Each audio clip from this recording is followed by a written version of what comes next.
there's a hadith, and I think it fits in quite well with this topic, where the Prophet, peace be upon him, he gave an example of people being on a ship.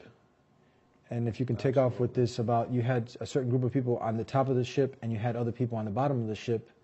And then from here, if these people didn't come down and give them that loving advice, and then the ship ends up sinking.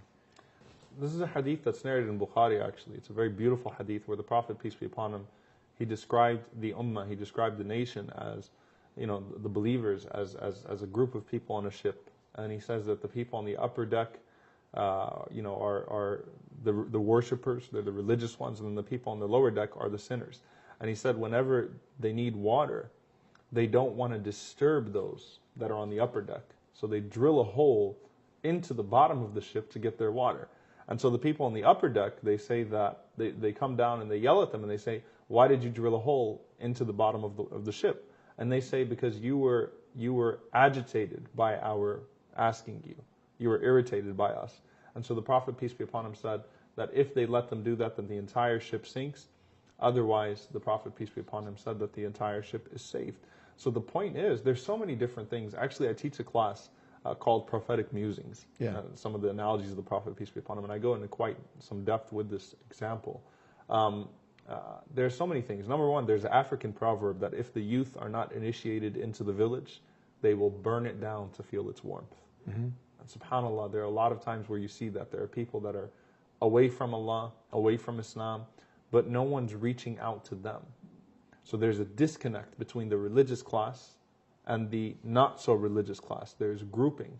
And so the masjid, even the mosque, becomes a clinic that doesn't accept sick people. Mm-hmm. People who have issues in their lives don't go to the masjid, nor are they made to feel welcome in the masjid, in the mosque, because they're not dressed properly, they're not worshiping properly, they don't know how to pray. We know what's really going on in your life. The masjid is supposed to be for everyone. So the religious class is supposed to go out to those that are falling and faltering and give them advice lovingly, and not make them feel like they're irritating them. I was reading a study from the Pew Research Center about churches in America. And they were saying that young people are turned off by the church because they feel intimidated by the elderly, for example. There's a sense of intimidation. So that intimidation factor has to be removed, and that can be removed from loving advice. And and in fact, one of the other meanings of nasiha is to bond. Mm-hmm. It brings people together. And so sometimes that time when you sit down your brother and you talk to him in a loving way and you give him advice, it's not about the issue at hand anymore. He now trusts you. He loves you. He appreciates the way that you came to him. And so nasiha actually brings people together. And so that's what the Prophet, peace be upon him, is teaching us, that when you see something on Facebook or see something on YouTube or see something on Twitter or hear about something, with someone that you know, you should give them the dignity of sitting with them and saying, look, I love you, I care about you. If you need anything, let me know. If there's a reason why you've resorted to the sin, because a lot of times we just condemn without asking why, perhaps, what led to that sin. Now, why did the people drill the hole in the ship? Because they were thirsty. So why do people commit sin? Because there was something missing in their lives. So perhaps someone committed, a sin because there were family issues. So the point is that I need to also, part of my giving advice is showing concern. Is everything okay? Why did you resort to that in the first place? How can I help you? How can I be there for you?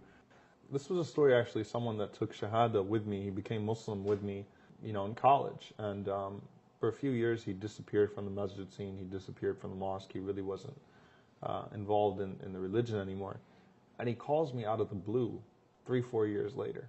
And I pick up the phone, and I was so shocked that it was him. And, he's going off on Islam, going off on Allah, going off on the Prophet, peace be upon him, just saying blasphemous things. And he's trying to start an argument. And I wasn't responding to him. Okay, so I was being quiet.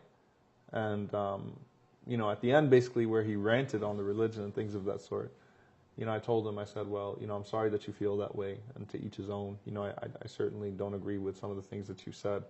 And, hopefully one day we can get together. It's been a long time since we've seen each other anyway. Hopefully one day we can get together and we can kind of discuss these issues again. He was like, wait, that's it? He was surprised that I didn't go off on him. So I was like, yeah, you're entitled to your views, but, I miss you, man. I haven't seen you for a long time. So when are we going to get together and maybe we can discuss this over lunch? So then he just broke down crying. And so I realized that there was something deeper than that.